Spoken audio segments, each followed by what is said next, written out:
श्रीमद् भागवत गीता में भगवान कृष्ण के उन उपदेशों का वर्णन है जो उन्होंने महाभारत युद्ध के दौरान अर्जुन को दिया था। गीता में दिए उपदेश आज भी उतने ही प्रासंगिक हैं और मनुष्य को जीवन जीने की सही राह दिखाते हैं।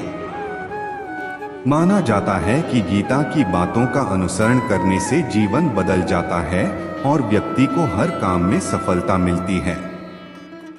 आइए जानते हैं श्रीमद् भागवत गीता के उन अनमोल मंत्रों के बारे में जो हमें जीवन की कई अहम बातें बताते हैं। गीता में श्री कृष्ण कहते हैं कि किसी भी कार्य में सफलता प्राप्त करने के लिए मन पर नियंत्रण रखना बहुत जरूरी है। काम करते वक्त अपने मन को हमेशा शांत और स्थिर रखना चाहिए। क्रोध बुद्धि का नाश करता है और इसकी वजह से बने बनाए काम भी बिगड़ जाते हैं।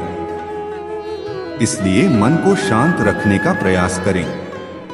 श्रीमद् भागवत गीता के अनुसार हमें कोई भी कर्म बिना फल की इच्छा के बिना ही करना चाहिए। अगर किसी कार्य में सफलता प्राप्त करना चाहते हैं तो सिर्फ और सिर्फ अपने कर्मों पर ही केंद्रित करें। मन में कोई भी अन्य विचार आपको आपके लक्ष्य से भटका सकता है। गीता के अनुसार व्यक्ति को कभी भी अपने कर्मों पर संदेह नहीं करना चाहिए। ऐसा करने से व्यक्ति खुद का सर्वनाश कर बैठता है।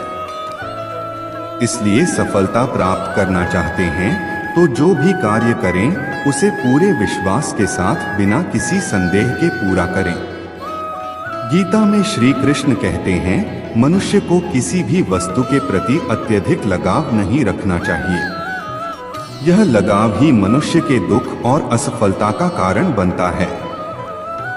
अत्यधिक लगाव से व्यक्ति में क्रोध और दुख का भाव उत्पन्न होता है।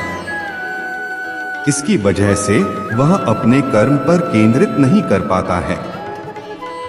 इसलिए मनुष्य को अत्यधिक लगाव से बचना चाहिए। श्री कृष्ण के अनुसार किसी भी कार्य में सफलता प्राप्त करने के लिए अपने भीतर छिपे डर को खत्म करना चाहिए। यह सीख देते हुए कृष्ण ने अर्जुन को कहा था कि हे अर्जुन, तुम निडर होकर युद्ध करो। अगर युद्ध में तुम मारे गए तो स्वर्ग मिलेगा और अगर जीत गए तो धरती पर राज मिलेगा। इसलिए अपने मन से डर को खत्म कर दो।